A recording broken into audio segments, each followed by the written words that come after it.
Well, do it live! Fuck it! Do it live! Welcome to the Mouthpiece, episode 64, year 2. Today we're going to talk about my Poker After Dark filming last week, and Bitcoin, whatever's going else in the world. I haven't really done much. The Mouthpiece is next.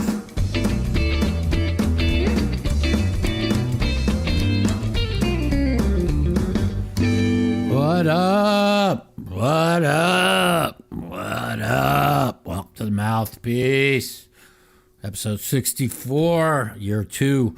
How's everybody doing today? I was originally scheduled to have this on Saturday with a special guest, but my editor, Mr. Danny over there, calls me yesterday and said, well, if you want to do a podcast this week, it has to be tomorrow because I'm leaving town for the weekend.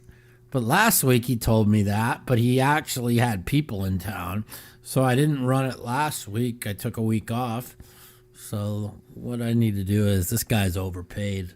I think I'm going to have to fire his ass, man.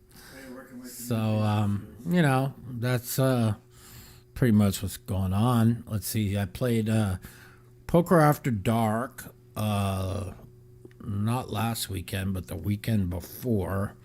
That was fun. I did pretty well. I'm always do well because I am. What does Phil Hellmuth always say? I'm Phil Hellmuth. That's why all I do is win. No, but no, you're too good, Phil Hellmuth. You're too good. Yeah. So no, but I do win, but that's not just because I just what I do. I win, and so I played. I shouldn't even be telling you guys if I won or lost. I can't help it. You guys know I won. So, but we won't. I'll let you guys wait till it comes out and you'll watch it. It's kind of boring. Lineup, which was supposed to be so great. It wasn't live? No. A lineup that was supposed to be so great that, Mike, you gotta play. I got 3 venture capitalists, business guys playing. It's gonna be the greatest game ever. Yada yada yada yada yada yada yada yada. Brent Hanks, you motherfucker, lying motherfucker. That lineup sucked. But whatever. What wackadoodle shit we talking about today? That's a good question, Chad. What are we gonna talk about today? Well, I don't know. I'll just let some people call in the show and see what they want to talk about. But anyways, I'll be putting this out on my Twitter too. We are running a $100 no rake tournament this Sunday in my private online poker room. We are going to have... basically, you could buy in. It's no rake. And if you want to play in the home game, you can do that. So email mouthpoker@yahoo.com. Mouthpoker@yahoo.com. And my assistant will give everybody a way they could sign up to my tournament lobby and my online private game. My Venmo got hacked yesterday again. That's the second time it's been hacked in 2 months. I've been trying to not keep money on there. It's almost like they knew when I had the most money on there I could have, which is I think I had like $7,000 on there. And they take it over and they lock you out, and they then transfer your bank account to theirs, and they transfer the money straight on out, and that's what they do. So what are you doing, Gizmo? Come here, Gizzy. Look at everybody. Look how big this motherfucker is. Can you believe it? You remember when he was just a kitten? back in May, he was like so small. Now he's a big, giant, huge, enormous cat. And he's still a pain in the ass. Oh, hello, Flash. Come here, Flash. Come say hi to everyone. Come here, Flash. Come here, Flash. Come here, Flash. Flash just turned 19 a couple weeks ago. Here he comes. He still flies and jumps up like he's a kitten. Hi, Flash. That's right, baby. Everybody loves Flash and Gizmo. Flash is 19 now. Oh, there's Gizmo. Gizmo and Flash. Hello, boys. That's right. You two are just love bugs. Okay, we'll let you guys go. Everybody causing a ruckus. So, so I haven't played any poker. Now, I'll be playing again. I'll be playing next week in the Phil game. I get to play 1 week a month. That's my good buddy Phil's rules now. Are you crazy, Phil? So I guess 1 week a month is better than none. And Phil just thinks I'm just so good that I'm just going to win every week. So last time I played, I won pretty good, but we had a bet. He said I'd win over 14,000 for the week. I bet him 1,000 I wouldn't, and I lost that bet. And now he upped it to 15,000 for the week, and I bet him 1,000 that I wouldn't, because like Phil is kind of delusional. He thinks that you just because you're good, you just sit and you win. And in all fairness, I appreciate Phil. He thinks I'm just, I am good. He knows how good I am, but he thinks I think he thinks I'm way better than I am. But I'm good, but he just thinks that you sit down and you're guaranteed to just win. Like you play 4 days of poker and you make 4,000 a day, every day without a loss. Phil's run so good. He just, so he understands. He and he watches me always win. So, he thinks it's easy, but we'll see what happens. I hope I can pay him another $1,000. I can win 15,000 in a week, even if I only play once a week, and I win 15 or 20,000 during that week. At least that keeps my bills being paid. So we'll see what happens. I'm hoping if I win, I don't want to win too much because then he kicks me out. So, I just haven't been playing much. I'm going to get the vaccine next week. My mom called me 2 days ago. She was all like, didn't want to get the vaccine. She wanted to wait. I'm like, Mom, you're 82 years old. There's nothing to wait for. And so she decided we're going to go together next week and get the vaccine. I fucking feel perfect. I'll probably inject myself with the COVID vaccine, and I'll probably get sick as a dog. Because the last time I took a vaccine, I took a flu vaccine about 14 years ago. Never had the flu in my life. And I was so sick after that vaccine. I swore I'd never do it again. So, we'll see what happens with that. It's going to change your DNA, bro. It's gonna, right? It's gonna fuck me up, huh? It changes your DNA. It's the first one. So, what's it gonna do to me, you think? Probably nothing. Probably nothing? Probably nothing. It's gonna fuck... my body's fucking... It'll fuck me up, man. So, we'll see what happens. Bitcoin just goes up and up and up. All you motherfuckers that called me a Ponzi scheme motherfucker in 2012 when I was opening Get Lucky Poker and I was going to fund it on Bitcoin. Y'all told me I was starting another Ponzi scheme. Y'all threatened me with death threats and you were going to kill me. And I had 10,000 at Bitcoin at $27 a coin. It's worth 187 million now. I said I have nothing, but you guys wanted to kill me and threaten me. Maybe it wasn't you guys, but whoever it was. You go back and look at my tweets from 2012 when they threatened to kill me over starting out opening a company on Bitcoin, I'd be worth like 150 million again. But whatever, I don't harp on it. It has like one losing day. It's funny, Bitcoin just goes up, up, up, up, up. Then it went from 58,000 back to 46 in 2 days, and every poker player on the internet was crying poverty. They are the funniest people poker players are the funniest people I've ever seen. Let's see. It won't get you sick. You'll feel lethargic because your immune system is working. Myrna injection, you'll be fine. Myrna, is that like one of the pharmaceutical companies?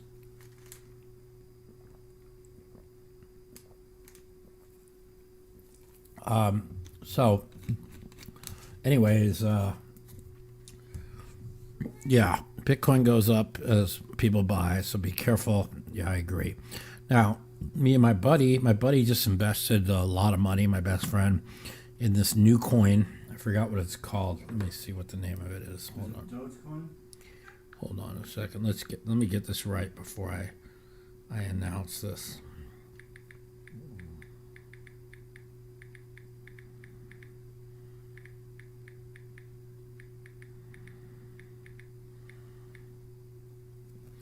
So, my friend who is not very rich, he just put 100K in this new coin that he believes in. I'll get you guys the name of it in a minute. And I am going to probably invest the same amount, we'll see, in this coin.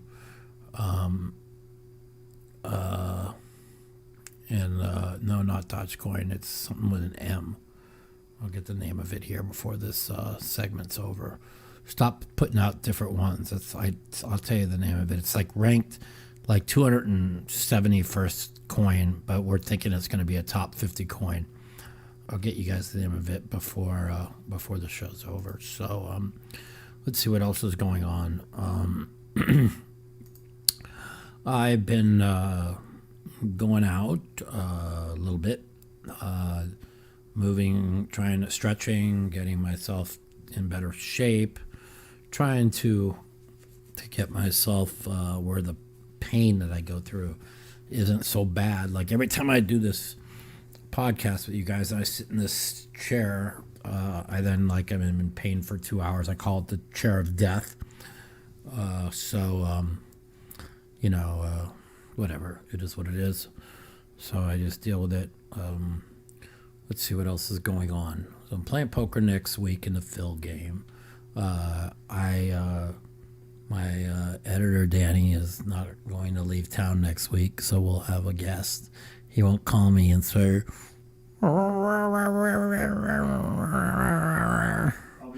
what's going on? Oh, the Lakers suck. They lose 4 straight, but I'm not really worried about the Lakers. They'll be fine. I do think the Jazz are pretty fucking good, though. They're really good, actually. I don't know if they could win the West, but I don't know. I'm a diehard Laker fan. Last year, we looked so dominant. We were so long. The Lakers were so long. And they lost 2 centers. And Montrezl Harris might be a better offensive center, but he doesn't have that length and those shot blocking ability that we were getting from Dwight and from what's the other guy's name? He's on Cleveland now. Yeah, so we're not as long. So, we'll see what happens with the Lakers. The Golden Knights are pretty good. I mean, they went 2-2 against Colorado. Really looked good the last game against them. They changed the lines up a little bit, and for the first time ever, I think the coach actually improved their offense. Now they're missing more games with COVID. So, anytime you get within 8 feet of somebody that was within 8 feet of somebody who had COVID, they cancel games. It's pretty funny. It's called the Close Contact COVID Protocol. Close contact. Yeah, I was within 10 feet of the guy who was within 8 feet of a guy who was in 6 feet of a guy who had COVID. So now we got to shut all the games down. Anyways. That's what's going on with that. So we're going to go ahead and open up some phone lines, get people to call in, and see what my fans and my players want to talk about today. So once again, if you want to play in my poker tournament, $100, no rake, Sunday night at 7 p.m., email mouthpoker@yahoo.com, mouthpoker@yahoo.com, and we'll set you up an account and you could play in our game. Okay. The Mouthpiece. If you'd like to take part in our phone call segment, you can give us a call at 702-329-0480. And if you're a snowflake or a pussy and you don't want to talk to me, you can email me at mouthpiecepodcast@gmail.com. Also, follow me at the Mouth Matiso on Twitter for times that our call-in segment will be live. What up? What up? Welcome to the Mouthpiece. It's Mike. What's up, brother? Shalom, Elohim. What up, bro? How are you doing? Where you from? It's Frank from Georgia. What's happening? What's up, Frank? How's it going? Not much, man. Same old shit, different day. What are you up to? Oh, same old shit, different day. That's a good answer. Yeah, that's my answer too. Let's see. Life is good. I'm in the middle of kind of a breakup with a girl I've been with for 8 years, and Oh, for real? That's something. but no, but it's good for both of us. I mean, we were Like a mutual. yeah, we get along fine. It's just our relationship just hasn't really been going anywhere, and so it's just she's a good girl. She's nice. You know, it's just the best. It's just best for both of us, you know, to move forward. It's not waste any more time of our lives, you know. So no, so that's actually a good thing, really. To be honest with you, I mean, you know, it's easy to be upset about it, you know, but she knows it's the right thing. So, you know, that's going on, and just Well, as long as like neither one's gonna be devastated or whatever, that's fine. well, we're both going to be like devastated because you know we're very good friends. We get along fine. I just think that it's time to move on, you know. And if I'm wrong, I'll know down the road. But right now, it's probably the right thing to do. So, Well, good luck with your decision. yeah, she's a good girl, man. We get along fine, so nothing to say nothing bad about that, you know. So. Yeah, I hear you, man. As far as poker, dude, I haven't seen a hand probably in 2 weeks or so. I've been fucking spending too much time in the pool room. Do you know anything about pool, Mike? Yeah, I used to play a lot of it. What do you want? I know a lot. So I've been in pool for like probably 15, 20 years actually before I started playing poker, and It's like, if you know anything about it, it's like the most nittiest people in the world trying to match up in a place for hours and hours. Everyone's trying to steal. Like literally, no one has any gamble. I played this cat the other night. We're playing race this to 7 for 300, and he's giving me the 7 ball, playing 9 ball on a bar box. He gave you 7 balls out of the 9? No. He spotted me to 7 ball, so we're playing 9 ball. Okay, I know how to play 9 ball. Yeah. Okay. So if I make the 7 during the game at any time during a good hit, I win or whatever. Okay, so or he has to make the 9 every time you can make the 7 or the 9. Yeah, or I both? can make a combo on it. Yeah.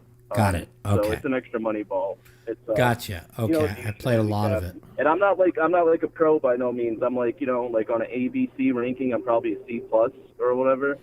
And, Yeah, I used to be around a C minus. If a pro was an A, yeah, C minus, that for sure. At best, maybe D plus. I was average. I'm an average. I can make shots, you know, but I'm not. I hear you. It all depends, big table and small table also. Like, just to give you an example, like I played Dennis Orcolo, which is like, he's top 2 in the world right now, probably best all around pool player in the world. And I played him on a 7-foot table. He gave me the break in the last 5 playing 9 ball, and the man never missed a ball. It was like he tortured me. or whatever. But going back to what I was telling you, so I fucking played this dude. We play until like 8 in the morning, and he ends up fucking stiffing me the whole way. Like literally, never paid me $1. Welcome to the pool world. That's the pool world for you. Yeah, it fucking drove me nuts. Like, you know, obviously I know those things happen and stuff. The guy was so fucking cunning, though. It's like I've been hustling and, you know, been around the scene for years, but like this guy was on another level, and literally fucking made me feel bad for him. You know, they make pool hustlers make poker players look like good people. Man, they're the worst of the worst. Pretty much. Man. Yeah, yeah. My dude came in talking about JRB though, man, and said, I mean, I'm not trying to put anyone's business out there, but said he went, he's pretty much bust though from playing pool and whatnot. I don't know how true it is. I believe it's true. I believe it's true. I thought fucking Baldwin and everything was taking him. No, I believe it's true because when he calls me like 3 weeks ago wanting money, I'm sure it's true. You know? Did you fucking hear anything about this also? Because I didn't hear this from a reputable source, but somebody said something about a cheating scandal. That's all I'll say. That's what? Somebody told me something about a cheating scandal involving JRB, but I don't know anything more about it. He wasn't directly involved. That I know. I know about the scandal, but he wasn't directly involved. So I will not. Was it like a RFID thing, a dab? It was an RFID thing in a home game. Yeah, that's scary. And shit, man.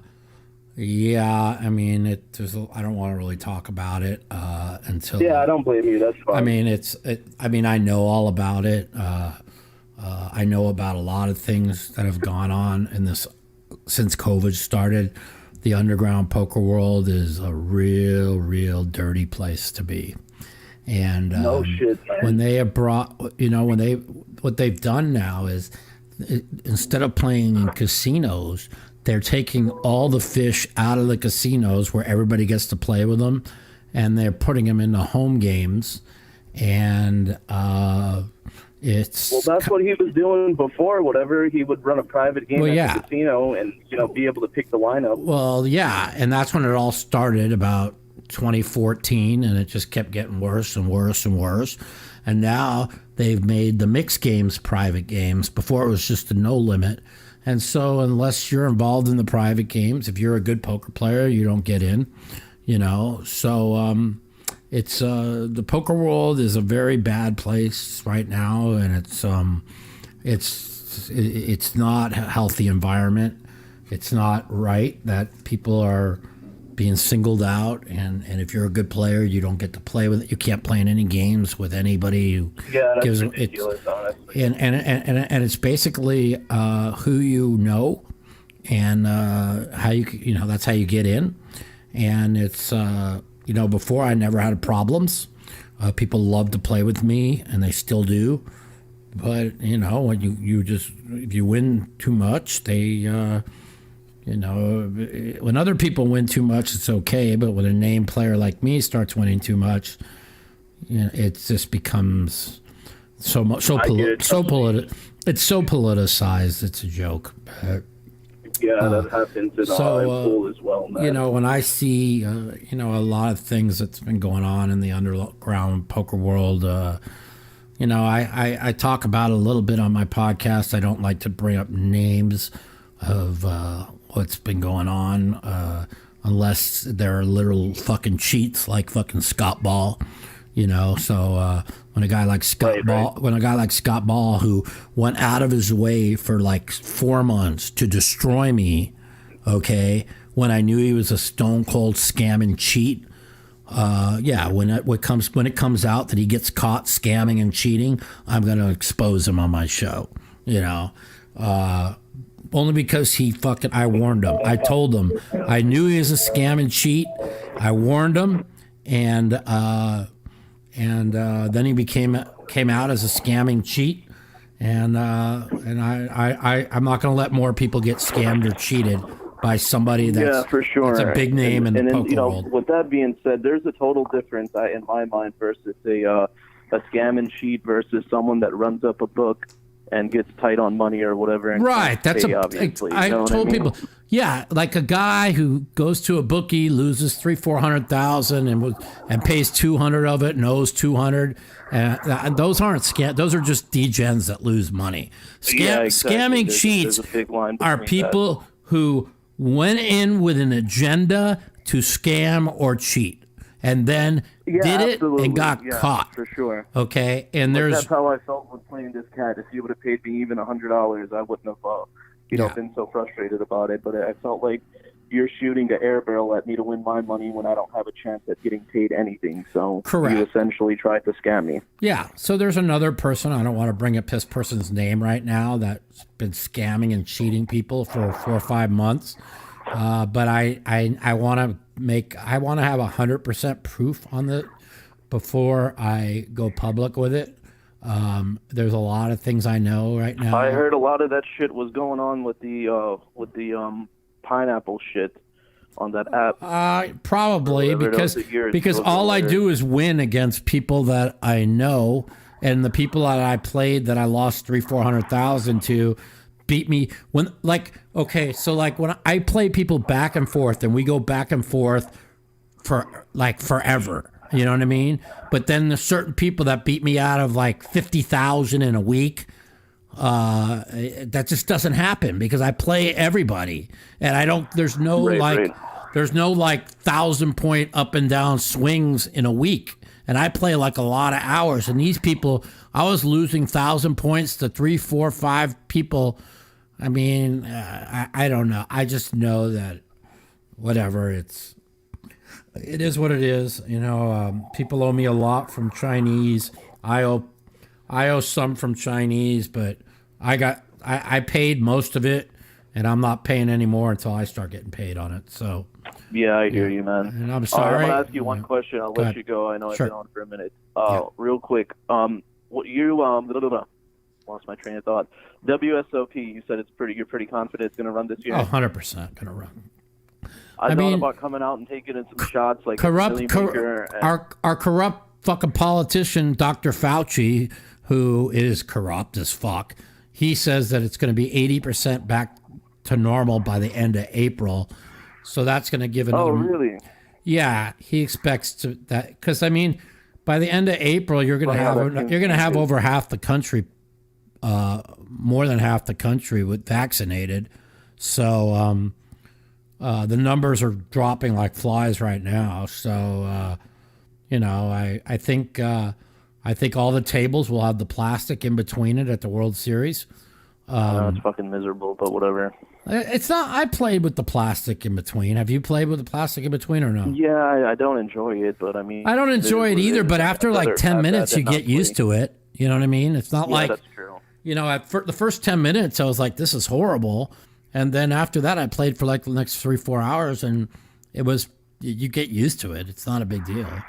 I think it's. Yeah, I guess you're right. It's just whatever. I mean, we'll have to deal with that for another year. It is what it is. But last time I talked to you, I talked about not being, not progressing or whatever for a long time and shit. And I wanted to, I've been playing a lot of cash lately. I haven't played tournaments seriously since online days or whatever. Yeah.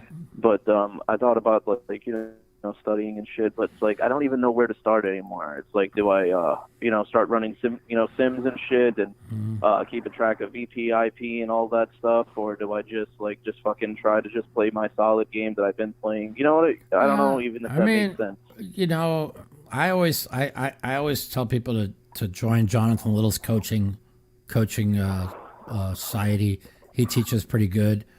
He's real good with teaching people internet poker, internet algorithms, and simulations and all that bullshit that I don't have no interest in. Have you ever had this problem, man? Like back in the day, I think the best book I ever read was Harrington on Hold'em, his tournament stuff or whatever. Mm-hmm. So I run into this issue sometimes. I think I try to shoot too complex of plays, or I try to balance my 3 and 4 betting range to a point to where I'm like above a level of this individual, basically. Like, I'm thinking, what does he think I think he has or whatever? Yeah. And like, he's just thinking about what he fucking has because he's 4-bet me with aces. But I'm thinking, well, I 3-bet so often, it's time for him to 4-bet me. You know what I'm saying? Yeah, so I'm going to jam in on him. and I end up running into aces when I got fucking 7-8 suited. I don't know if you do shit like that, or is it just me? I'm just being too fancy sometimes. Yeah, no, it's probably just you. So, somebody just typed me, Fauci is saving lives. I'm like, Fauci's a unelected, corrupt fucking politician. He's not even a politician, but he thinks he is. That dude is so corrupt, it's unreal. He's got the World Health Organization in his pocket. He's got like $2 million invested in all these vaccines and shit. Dude, they're all in it together, dude. I'm like, nobody's ever going to tell me any different. This fucking virus was sent here by China on purpose to take out Trump, and so they could have economic dominance over the world, which they now have. And anybody want to tell me any different, they could go suck a big giant dick, okay? Because I'm not going to listen to them. I believe what I believe. I know how they politicized the virus to fucking take out Trump, and they'll never convince me any different. Now, is the world a better, is the world a better place without Trump? Facebook post the other day said something about putting a fence around the White House or whatever is okay, but not one around our borders. Exactly. What I'm saying? That was like, what the fuck? No shit. They don't want borders because they need those fucking illegals so they can fucking win elections. That's it. Yeah, absolutely. That's why they have these terrible election laws in all these fucking California and fucking Nevada and all these fucking corrupt places, and I don't even want to get into politics. I'm just waiting for California to break off and go into the ocean. Yeah, no shit. The world will be a better place, right? Place is fucking the worst run state in the history of the United States of America. So no shit, man. All right, man. I got some other calls. Take care. Thanks for calling, man. Take care. Later. All right, peace. Yeah. So, yeah, well, they're all fucking corrupt, man. If you think Trump's corrupt, fucking, at least Trump was out in the open telling you all what he was going to do every day. This motherfucker, Biden, they do shit behind everyone's back. What up, man? Hello. Welcome to the Mouthpiece. This is Mike. Hey, Mike, how are you? Good, man. How are you? Good. Fellow Canadian here, one of living where Daniel came from, essentially. Toronto. In that area. Toronto area? Cool. Yeah, so first I just wanted to, commend you on your pro-Trump talk all along. You spoke a lot of truth. Yeah. Listen, is Trump a fucking moron? Yeah, he's a total fucking idiot. Wrong. But he's a moron, but you know what? His policy, he was very... Listen, people always say how much Trump lies. I go, they don't give a fuck about his lies. They care when he tells the truth. No other politician will tell the truth about shit. When he comes out and talks about, well, the soldiers love me, but the people in the Pentagon hate me because they're part of the military-industrial complex. That's the truth. They don't want to hear that. You know what I'm saying? Because all they want to do is put money in their pockets. They don't give a fuck. Is when he says shit like that, that's when they're worried about. They're not worried about Trump saying anything. They want to cut off his intelligence briefings, not because they're worried about what lies he's going to say. They're worried about he might come out and tell the truth. That's all. Well, that's exactly it. And all these independents that switched from Trump to Biden, I think they're already regretting it. I mean, with rising gas prices. Gas is up $1 a gallon already. $1 a gallon. It's been a month. I just saw it was like $2.45 and now it's 80 cents. It's gone up. 80 cents. It's just it'll be $5 a gallon again because they cut out. We're no longer energy independent because they got to get their green new bullshit through. Green new bullshit. Let's see. We got to save the world from the evil fucking climate deniers. Oh my God! The only difference is the climate's only changed about 400 times in the last 10 billion years, or more than that probably. So just because the climate changing now, they're oh my God! It's all because of carbon and carbon this and carbon that. Go suck a dick. Fucking. Please. Oh, I know. Even the AOC even wants the cows gone because she says they emit too much gas. It's just ridiculous. Dude, everything's politicized to fit an agenda, and the corrupt media fucking follows whatever the Dems push. And listen, in a country, to have a free democracy, we need a media that's not biased to one side or the other, and that doesn't push the same fucking liberal agenda. I mean, I'm not knocking people. I have plenty of liberal friends. But they think just because they're socially liberal that means that they should endorse all these insane fucking leftist policies. And it's like, you know, I'm socially liberal on everything, but that doesn't mean I'm going to be a Democrat. I'm not going to push those far left insane policies that nobody's interested in except the people on the far left, which are the Twitter fucking mobs. And like I said, only 10% of the country is even on Twitter, and 80% of the tweets come from 10% of the people. So it's not reality. And then they see it on Twitter and they start pushing those policies as mainstream, and nobody gives a fuck, you know? Nobody wants their daughters going to fucking high school and worried about biological males being in their fucking bathroom with them and raping them, you know? It's just nobody wants that, but because it's people on Twitter say that's what they want and they want to push it, you know? And I got nothing against anybody. So it's the squeaky wheel getting the grease. You only hear from those that small percentage of the complainers. Yeah. No. Right? Yeah.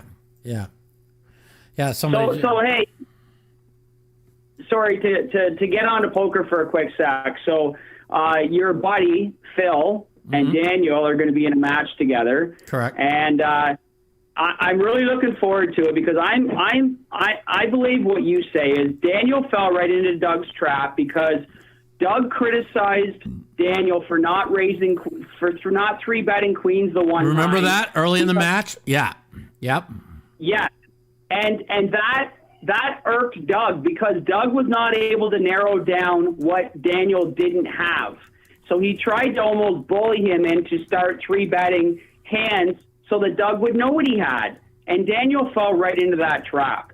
I don't think Phil will fall into the trap. What do you think? I got the heebie-jeebies. Yeah, no, I agree. And, I think that, listen, Phil's style will kind of plays into these GTO people's style. But the only difference is Daniel's a great tournament player.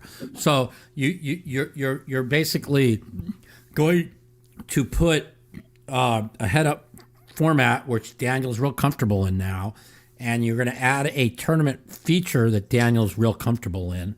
And I think that gives Daniel the edge, okay? But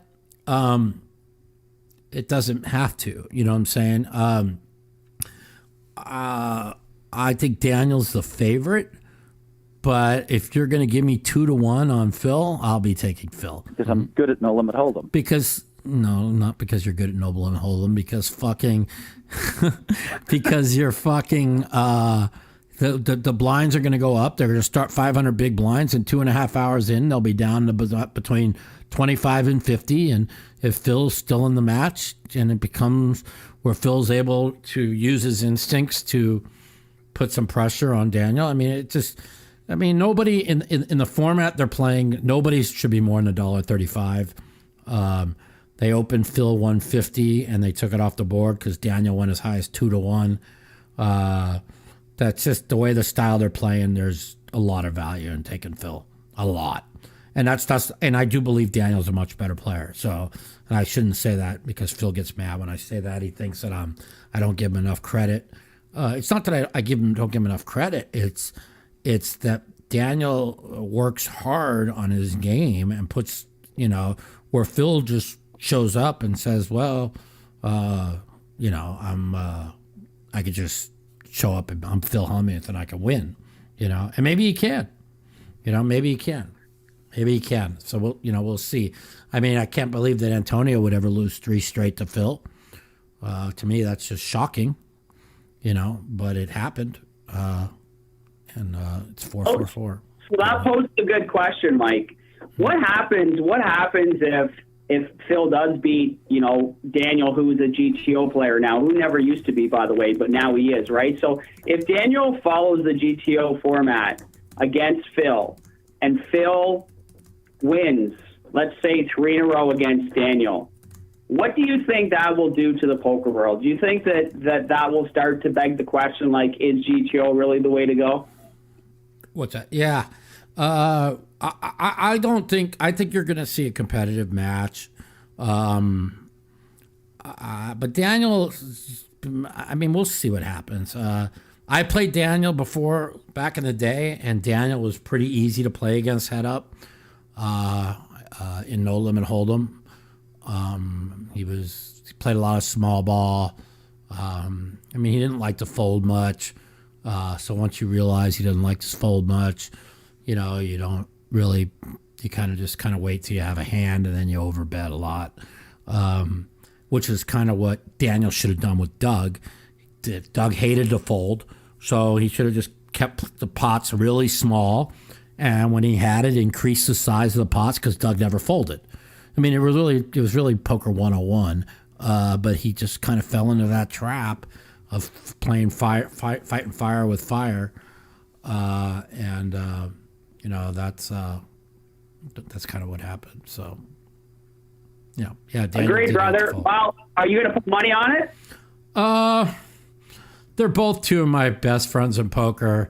Probably not. I mean, it's an old saying that Doyle Brunson always says, you all keep going against Phil Hellmuth, and all he does is fucking win. So no matter how much you fucking think he can't,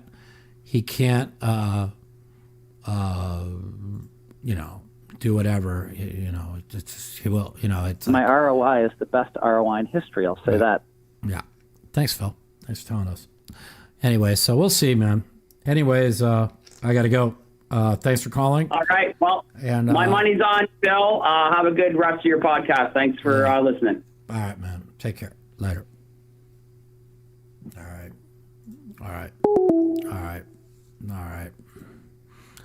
All righty. We have some more calls.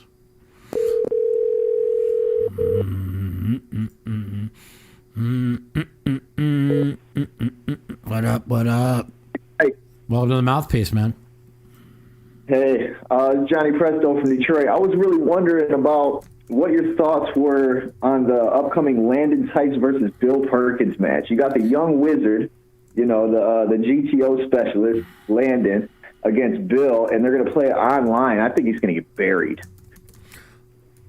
I met Landon Tice. I played with him in Poker After Dark last weekend. I realize he's 21 years old. He's like 6'5", and I said, I told him, I said, I don't want to be rude in any way, but how does a 21-year-old land themselves on Poker After Dark? Because I just want to know, because I know a lot of these so many young kids, they cry about why they can't get on Poker After Dark. And some 21-year-old I've never heard of is on Poker After Dark. So then he told me, he's got a really good backing and a following. He's got Lucky Andrew Lichtenberger backing him and all them other guys. Well, yeah. Two of his backers are fucking Matt Berkey and, a couple other guys. So he's got the big money behind him. Well, but I feel like he lured Bill Perkins into this match in the same way that lured Daniel into the other match. But the difference, there's a big difference. You understand that he's spotting him. So I heard about this bet when we were playing Poker After Dark last week, and I mean, you're spotting somebody 720 fucking thousand. All right, that's a fucking lot. Like if Daniel didn't increase the size was playing high variance against Doug, Daniel wouldn't have been stuck. Daniel was only stuck 486,000 with 4,000 hands or 6,000 hands, 8,000 hands to go. I'm sorry.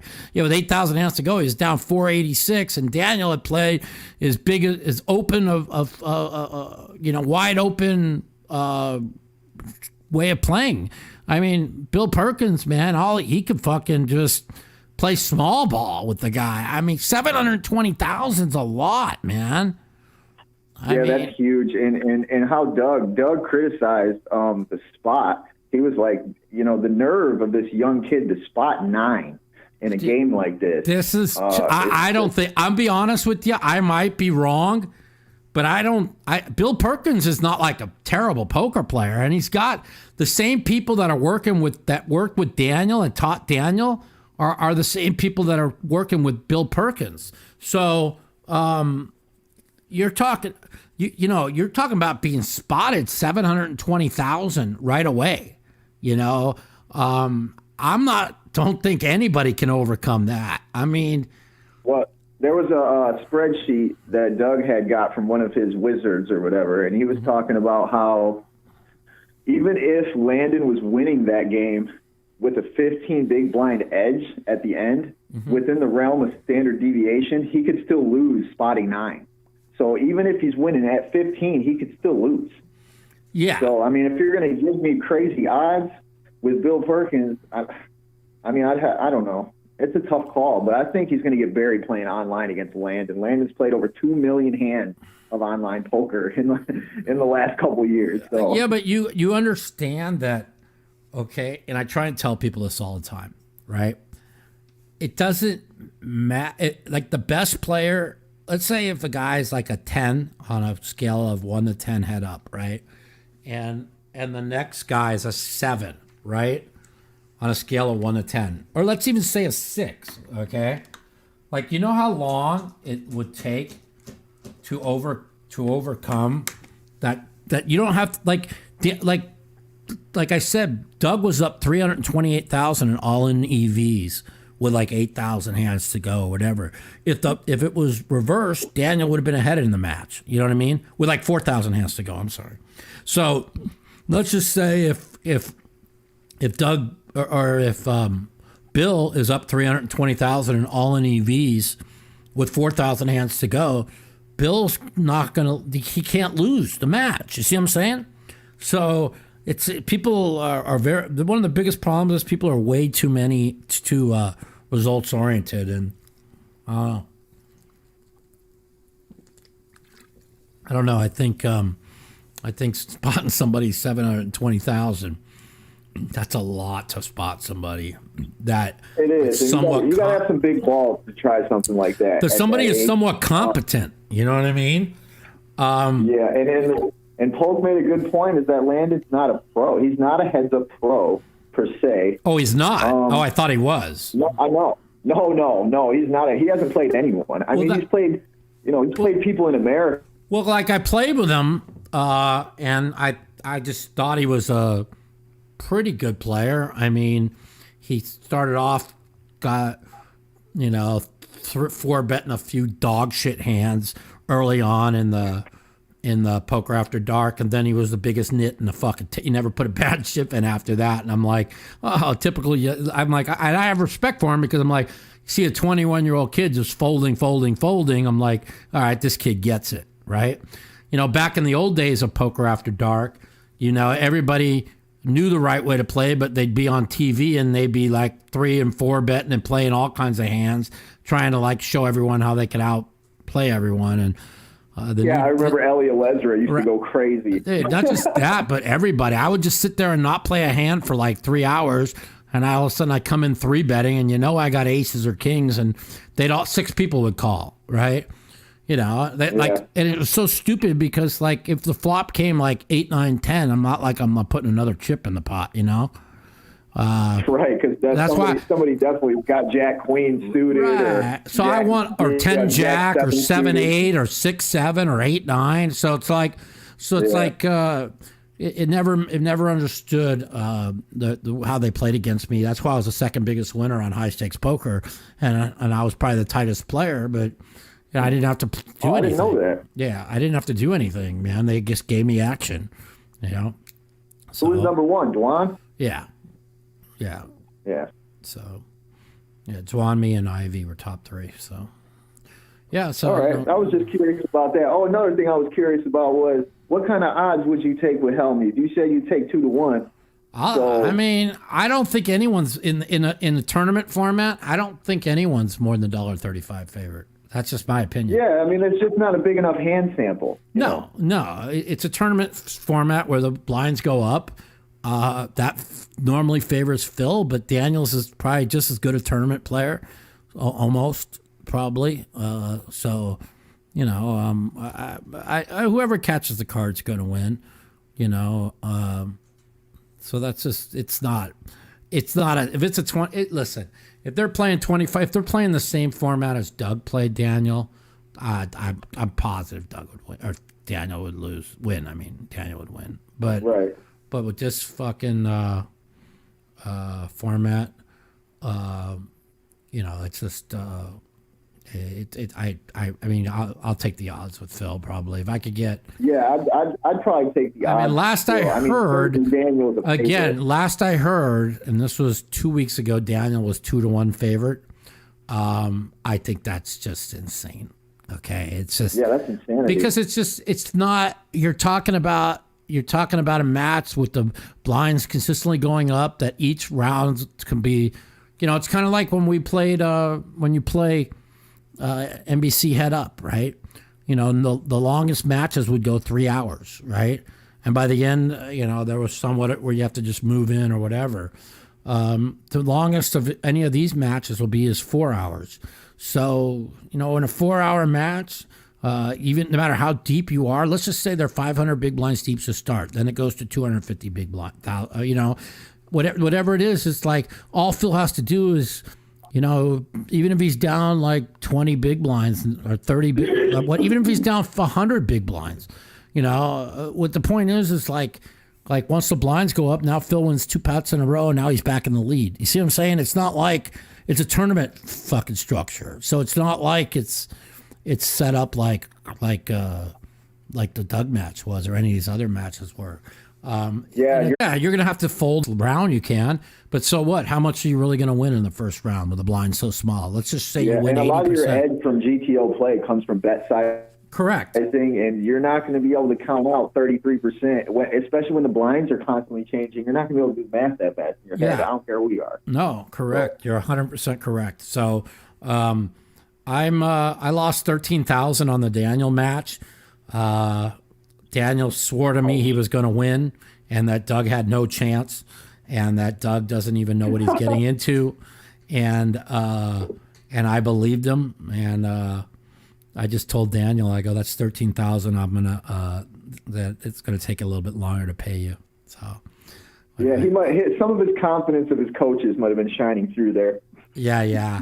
No, it's true. And listen, I think Daniel played good. I just think he needed to be more diversity in his game. I think he should have limped a button a lot more.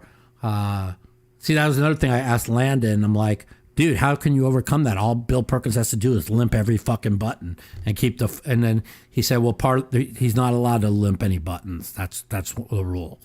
So that changed. Yeah.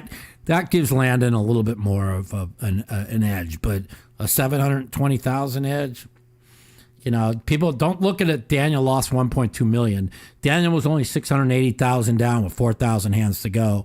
And the only reason why he lost 1.2 million is he was trying to, you know, push the envelope to try and take some bad EV spots to try and get lucky and make a couple of big hits. You know, so. Man, Landon said he's not limping any buttons. I don't think that would widen or shorten his range any. That's probably not a good thing because. No, Bill's not allowed to limp any buttons. You're just straddling at that point and increasing the stake of the game. Right. So Bill's not allowed to limp any buttons, he told me. Yeah. He told me Bill's not allowed to limp any buttons. There's no so when he told me that changes a lot because I'm like, how are you going to overcome that? All he has to do is limp every button and play every fucking pot in position and give you all the small ones. I'm like, how the fuck are you going to overcome that? You know?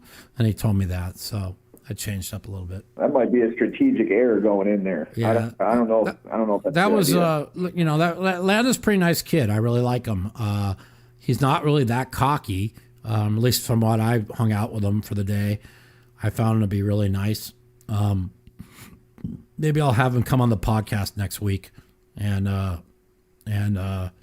yeah, I think I'll do that. That's what we'll do. We'll have him come on the podcast. He just scored big. He just hit a tournament for $200K just recently, so he's got a little bankroll now. Oh, he's the one that won the one over at the Venetian like 3 months ago.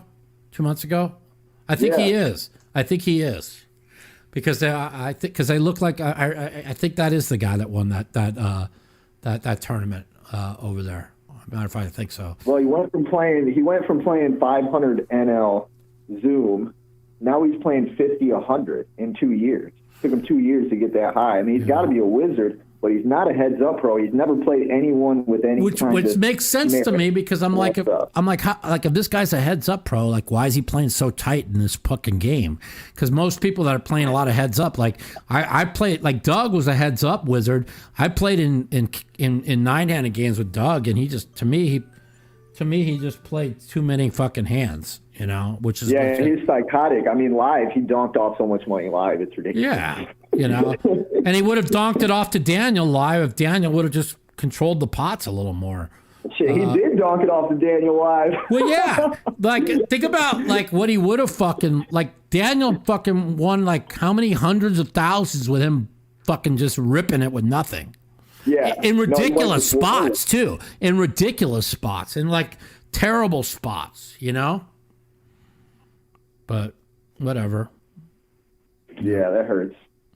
Anyways, all right, man. I appreciate the call, and I'll talk to you. Give me a call next week, man. Matter of fact, I think I'm gonna call that kid Landon and have him come on the show next week. That'll be our guest next week. That's a good idea. It'll be good. We'll talk to. He's a young kid. He's really a nice kid. I really like him a lot. So, you know, and I just met him last week, so we'll see. All right, man. All right, Mike. I appreciate you taking my call. You got it, buddy. Take care. Later. Yep. Anyways, what's wrong with Norman Chad? I don't know what's wrong with him. He had COVID. No. Hello? Well, welcome to the Mouthpiece. Is Mike. Hello? What's up? What's up? What up? You hear me? What's happening? Welcome to the Mouthpiece. Is Mike. Yeah, I can hear you. What are you doing? What's going on in the cryptocurrency world? We want to hear your. I don't know shit news about crypto, but the only thing I do know is I watch all the poker players whine like bitches when crypto goes straight up in a month and a half from 18,000 to 58,000, and then it has a small correction for like 2 days, and watching all the fucking little bitches cry about, oh my God, my crypto fell from 58K to 46K. Oh, wah, wah, wah. So I just kind of put them in their place. You know, I'm like, these motherfuckers, these same motherfuckers whining like bitches fucking in 2012 called me a fucking scam artist, a fucking Ponzi scheme motherfucker because I was opening a poker site and I was going to fund it on crypto. Right, I was ahead of when that was when Bitcoin was $27 a coin, right? And now these motherfuckers want to fucking talk shit about wine like bitches because they bought crypto for like $1,800 a coin and it dropped from 58,000 to 46,000, and they're all worth tens of millions, hundreds of millions, you know, off of something that I was ahead of everybody on. Go fuck yourself. So, whatever. It's pretty volatile, but it made a lot of people a lot of money. Yeah, well, let's see where we are here 6 months from now. Who knows? I think the Tesla, Elon Musk getting involved with crypto, Mark Cuban pushing crypto. Those are really two big people, but big name people that are, you know, you get that Elon Musk tweets about crypto. It jumped up 11,000 in one day. Then it went down to like 40. Then he fucking tweeted about it again. It went from 40 to like 58. Then he said it's too high, and it dropped from 58 to 46. So like crypto basically goes by whatever Elon Musk says. You know, pretty crazy. Pretty crazy. The guys at Motley Fool, they're pretty conservative guys, and I just read the other day they're getting ready to drop $5 million into Bitcoin. So they must see something too. Yeah, well, you know, they're all they're kind of late to the party, but I mean, I guess if it goes up to 100,000, you ain't late to a party, you know. Nope. And it could. You never know. I mean, some of these newer coins are moving pretty good too. Yeah. Let me see. Did my friend tell me the name of the coin he just dropped 100,000 in? Hold on. Oh, he didn't call me. Text me back. I don't know where the fuck he's at. My best friend. So I forgot the name of it, but you know, he really thinks it's going to. It starts with an M. Yeah. I'm just trying to fucking. I don't know what the fuck. Anyways, I'll get that for you guys next week. But it's you know, we'll see what happens. So, anyways, what's been going on, man? Not a lot. Just I heard you talking about that, and I've been watching it myself.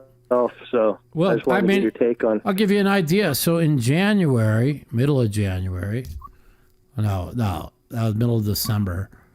Yeah, it was like the end of December. I was like texting with Brian Rast, and he wanted to bet me $5,000. Bitcoin was up to $23 a coin, and I said, I'll bet you $5,000 it drops below 20 before it hits 30. And 1,000 a coin. And he's like, no bet, but that I should get all my money and put as much as I can into crypto. He thinks it's going to 100. A month and a half later, it's 58,000, right? And you know, this is when I was 23, so I would have if I'd have just took all my money that I had and doubled it already, I'd be completely out of debt and sailing along pretty good. But I'm doing fine anyways. But it's like I missed the boat on everything, so it is what it is. Next time you get it, hold it. Well, like they wanted me to buy crypto at $2,800 a coin 2.5 years ago, and I'm like, why would I do that? I had it at $27 a coin. I'm like, well, how much is it going up? Well, meanwhile, I would have fucking, I'd have been worth tens of millions like the rest of them. So, right, whatever, it's what it is, man. Whenever you look for the quick buck, that's when things go bad. You know, everybody's crying because they're sitting on their couch making millions. They don't even understand that when it goes the other way, I'm just gonna watch everybody bitch, man. It's like, and it's gonna everything, dude. Like I heard the stocks got crushed today. Like, stock markets don't just go straight up. Okay, this is like ridiculous. Everybody thinks oh, look at all this free money. Oh, look at all this free money. As soon as I get involved, if I put 100,000 tomorrow in the stock market, it will crash even 10 times worse. Okay, this is what it does because that's what's going to happen. And then just like me, like every bookmaker in the world got rich. I booked the 2 biggest fish in history, and they broke me and my friend Steve Flicker back in 2003. So. You know, everybody I booked broke me. So it's like, you know, I never won booking and I never won betting and I never won following the sharpest guys in the world. So that's why I'm completely out of sports betting. But, you know, it's just, that's just I know that sounds crazy, but, you know, stock markets don't go straight up, okay? There's a big correction happening. That thing is so overvalued, it's a joke. You know what I mean? Right. It's so overvalued. Yeah. Well, when you remember the name, let us know what it is. I'd be interested. Yeah, checking it out and watching it. We talked about this for an hour and a half on the phone last night, and I don't know where he must be sleeping. Is it MDEX? What is it? All right, man. Well, no, it's like it's like rated 271st ranked coin. He told me, but he said we're hoping it makes it in the top 50. So, anyways, all right, man. Thanks for calling. I'll let you know. Hey, thanks, bro. You got it. Okay. All right, bye. We got another call? Bing, bing, bing, bing, bing, bing. Hello. What up? Welcome to the Mouthpiece. This is Mike. Hey, Mike. I'd like to talk about the Perkins, Landis, Tice match. Sure. Well, my opinion on it is this: the problem that Bill might have is basically a matter of motivation. He's obviously has a lot of money. Landon Tice, he's basically playing. This is going to encompass his entire world for however long the match takes. So he'll probably be studying, every waking hour, and he's kind of like a savant. I know a little bit about him. I've been following him for the past few months. I mean, he's a wizard. He's a games wizard. Bill is obviously very smart. But yeah, I mean, like, when it comes to poker. Okay, you just hit it right on the nose. Okay, so let's talk about that. Bill has a lot of money. Is he going to just say, fuck this and not be motivated like 3 weeks into this match? Is that what you're saying? Well, I will tell you, I know Bill personally from years ago. Right.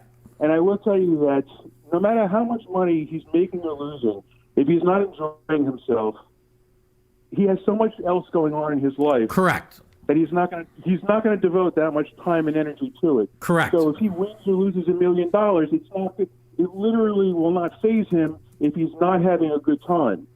Whereas with Landon, it's his every waking moment.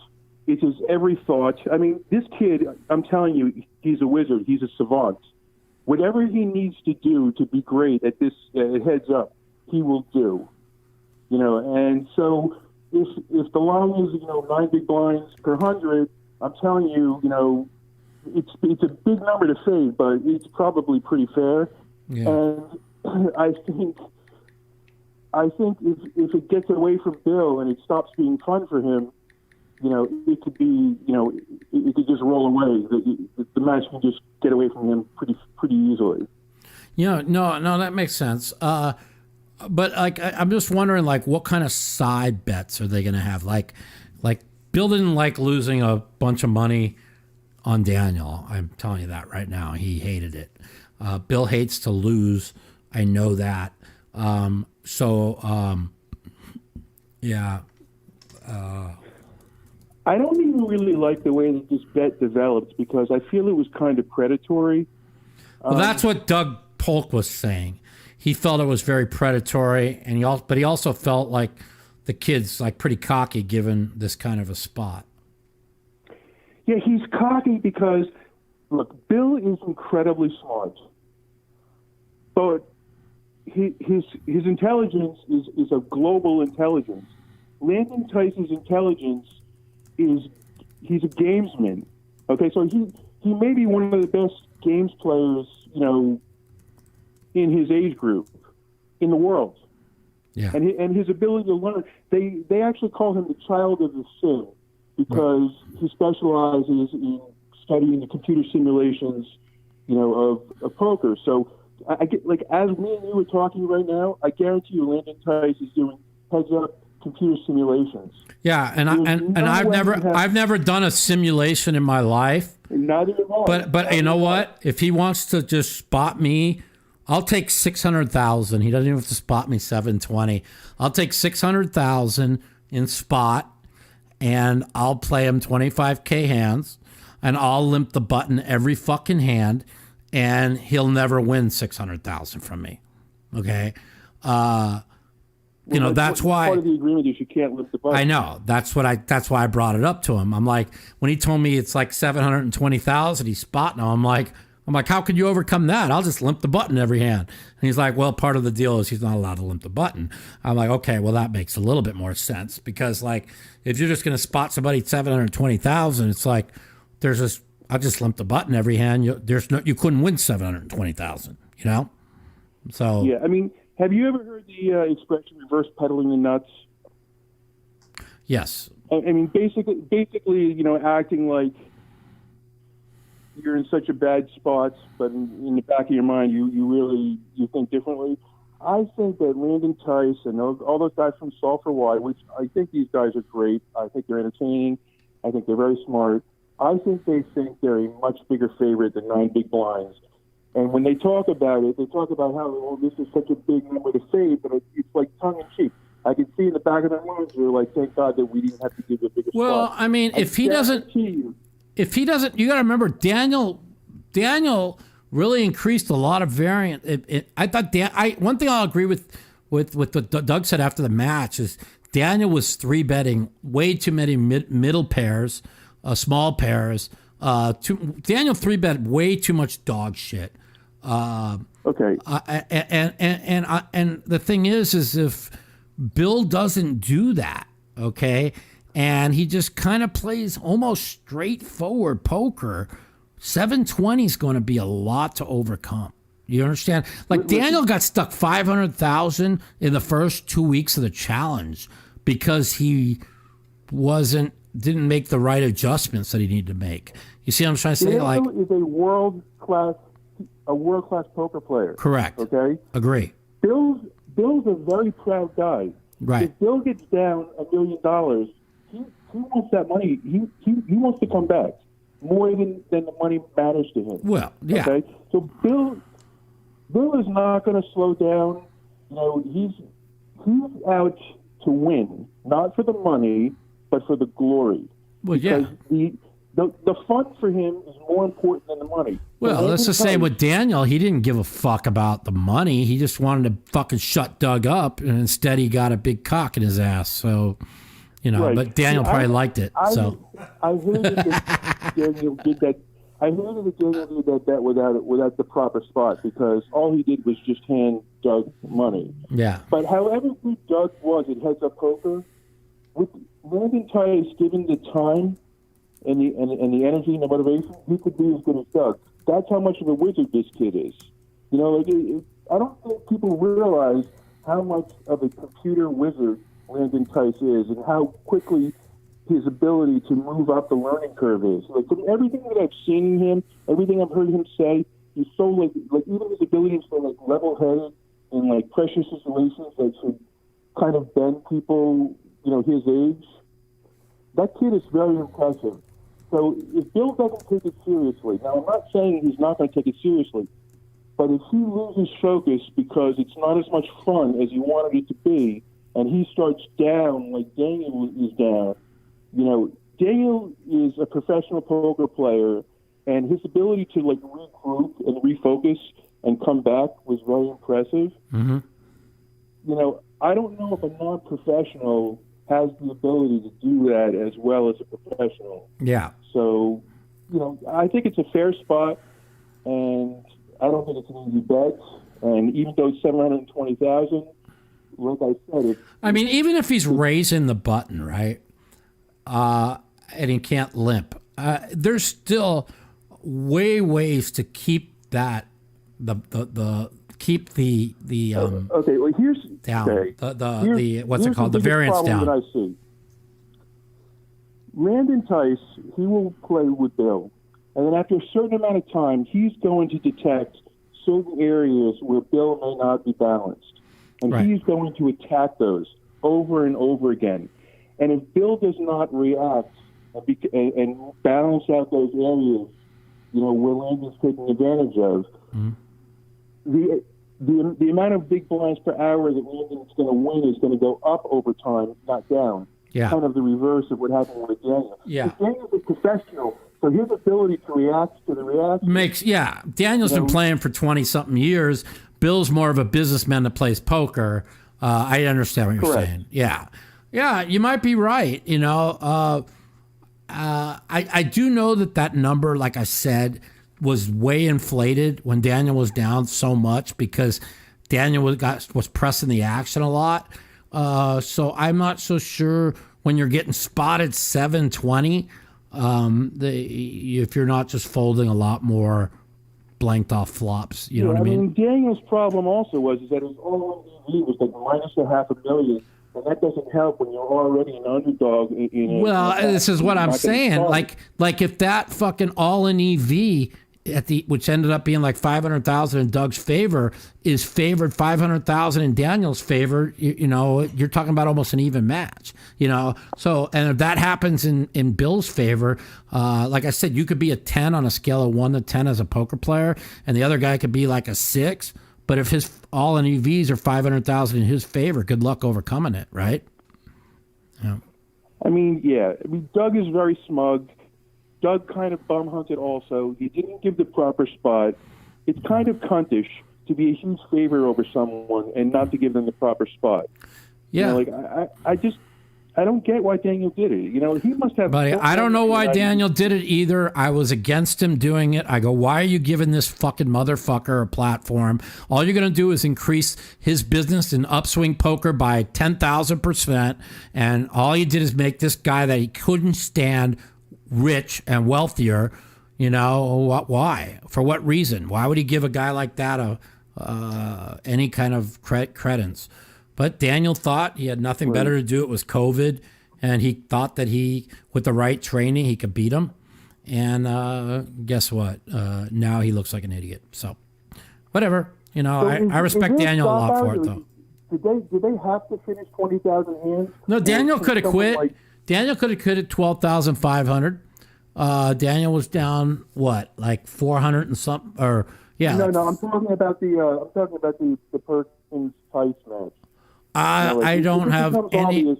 I mean, if he's down $1 million at 12,500, you would think he'll just quit. You know, I know Bill. He might have a lot of money, but he don't want to lose. You know, nobody likes to lose. You know, Daniel was down. Daniel was down 720 after 12,500 hand mark, and then he won 227 to. He was only down like 480, and they still had Doug the favorite to win the second half of the match, which he did. But a lot of that has to do with Daniel kind of pushing the envelope, trying to get lucky towards the end there. I mean, it was like a free 500,000 for Doug. You know, he was always going to be putting it in with the worst of it, and that's what he kind of did at the end. So, you know, whatever. All right, man. Well, I appreciate the call. Good talking to you. But see, I'm gonna call Landon. I'm gonna call Landon or Bill next week. I have one of them on the show. You know. Okay, so I'm telling you, Landon, he's almost like autistic. You could tell like he's kind of like socially awkward, and like his brain is always like 6 miles in front of everybody. Yeah, I'm telling you, the kid is very impressive. Yeah, I really listen. I played with him all day. I played 7 hours with him all day. Very nice kid. Never really got out of line. Knew when to check back. Didn't play too fast. Took what the table gave him. To me, he was just a solid player. Why people are trusting this kid with millions of dollars? You know. Well, he seems like a very nice kid. I only knew him for 7 hours. I was impressed. He was very nice, and I'm gonna see if I get him on the show next week. So. If you want to learn a little bit more about him, you know, there's hours of him talking about poker strategy on the Solve for Why. They have like free like vlogs on the internet where they sit down and they discuss stuff for an hour or two at a time. And there's a couple of episodes where he's one of the commentators, and you can just tell by the way he talks that the way he thinks about poker, it's very computerized. Listen, I want to play all the computerized people because you know what? If you have instinct like I have and your God-given talent, you can fucking do all the studying you want. The guy with the instinct's going to win. Yeah, but that's live. Instinct on the computer means so much less. Yeah, no. When you're playing, listen, the problem. Online poker is completely different than live poker. So what you're saying is completely makes sense to me. It's why I always struggled winning online. The reason why I've been doing well now online is because I'm playing in pretty soft games. But other than that, I mean, like live, I know where I'm at in every hand. Online, I'm just guessing, and that's kind of where you must know all the math, which I don't know. Comes into. I actually think that because of like real-time assistance and solvers, I think online poker will be dead. Well, real-time RTAs are illegal, so you're not even allowed to use them. So the people that are using them are illegal, but virtually impossible to catch. Yeah, I know, because I recently found out about all this cheating with RTAs that are going on Party Poker and on GG Poker, and there's some big name people involved that are involved in it, and I just want to make sure I have the entire story before I put it out to the world. But yeah, there's big time, big name. I got into an argument with Matt Berkey over this. Yeah, there's people that are. My argument is that you have to assume that the other person you're playing, especially if you're playing like high stakes online. Right. Yeah, I agree. RTA, it's out there, it's available, it's against the rules, but only because the poker sites are making it. If the poker site made a rule, you're not allowed to wear a purple shirt when you're playing. Yeah, if you wear a purple shirt, you're breaking the rules. Yeah. But in my opinion, RTA is not really cheating because it's a computer program. It's not. I didn't know what it was when I found out this info about it, and then somebody sent me a program on it, and you could basically plug in your bet size and and against everybody's stack, and it makes you play perfect strategy at all times. How the fuck can you win? It's a real-time solver with balancing the ranges and randomization. Right. And it's out there. So if you're playing for hundreds of thousands of dollars and something like that is out there, if you don't assume that your competition is using it, I think that's foolish. And just with the fact that it's so easy to use, I just think online poker is dead. Just like I'm with you. But goes back to the beginning when I used to always say online poker wasn't designed to play 1,000, 2,000 online. It was designed for people who had nowhere to play in the middle of the country to play $1, $2, no limit, or and cheap poker around the country to keep them busy. That's what it was designed for. You want to play high stakes, you come to a fucking casino, you play high stakes. That's it. That's always what I felt. So I agree with you 100% on that. I think that the online high stakes community is basically eating their young, and the solvers, all this. I mean, I think computers have ruined. Poker is not the same now than it was 10, 15 years ago. It's not, but to me, it's not a game of instincts. It's not a fun game. It's basically like being a mathematician. But if you play in private games where nobody is using a solver and everybody is playing their instincts, now you're playing real and that's what I play in. Like when I play in Phil's game, I'm playing with people that are all just basically using their instincts and going with their feel, and so that's why we're talking about a game where the barrier to entry is extremely high, and your access to that game is rare. Yeah. That's not something that most people have access to. Right. I'm saying like poker, the game that I fell in love with and that you fell in love with 20, 30 years ago. Yeah. That game is virtually dead. I mean, especially online. Yes. It's ridiculous. I agree with you 100%. I loved playing online 15 years ago. Now, and everybody, and they're all pushing to legalize online poker. And I don't care what anybody says. I'm not one of those people pushing for it. I think online poker is really bad for poker community. I think it's bad for poker. Now, there's a lot of good things about it. Like I said, for people that need the middle of the country or wherever they need a place to play, it's great. But to just play for a living online, those days are over. I'm with you on that. Right. Well, with the advancement of solvers and computer aids, online poker is horrible. It's the reason why you can't play backgammon. Backgammon for money is dead. Chess for money is dead. Yes. Because those games have been solved by computers. Correct. And people can cheat. Yes. So I agree.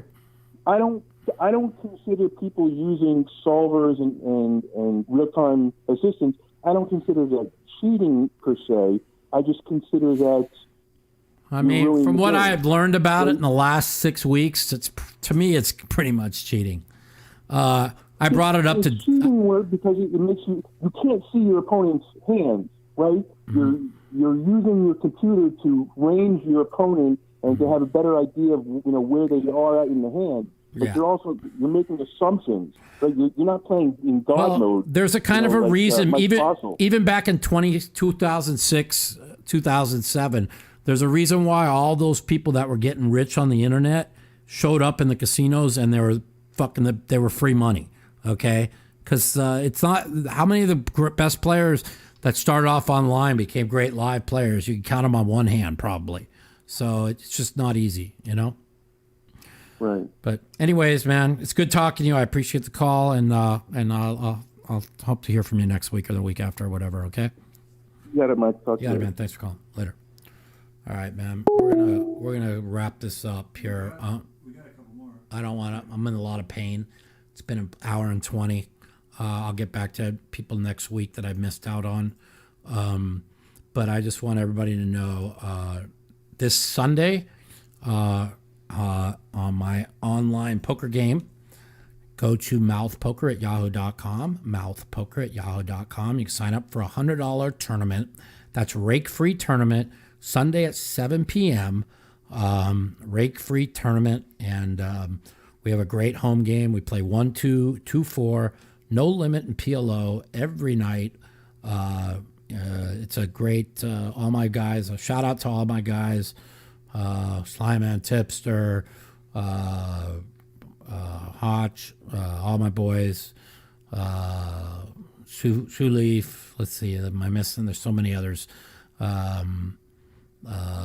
Triple X Bowl, who else? Butt Stuff. Shout out to all you guys playing my home game every day for the last 6 months. We have a good time. I enjoy playing with you all. And for everybody out there who wants to play poker with me, I try and play an hour a day. Sometimes I'll put in 2-3 hours in one if I'm in a lot of times I'm not in pain. So if you want to play in my home game, email mouthpoker@yahoo.com, mouthpoker@yahoo.com, and join up this Sunday for our $100 buy-in no rake tournament. All right, another episode of the Mouthpiece is over. I'm in a lot of pain, or I'd stay a little longer. For those who weren't able to get through to me on the calls today, I'm going to have Landon or Bill Perkins on the show next week. Probably Landon. I got to know him pretty well this last week playing with him. Seems like a nice guy. And we'll hear about the match. You guys will call in and ask him questions. I'll see if I can get him on next week. All right, you guys. Have a good one. I'll talk to y'all later.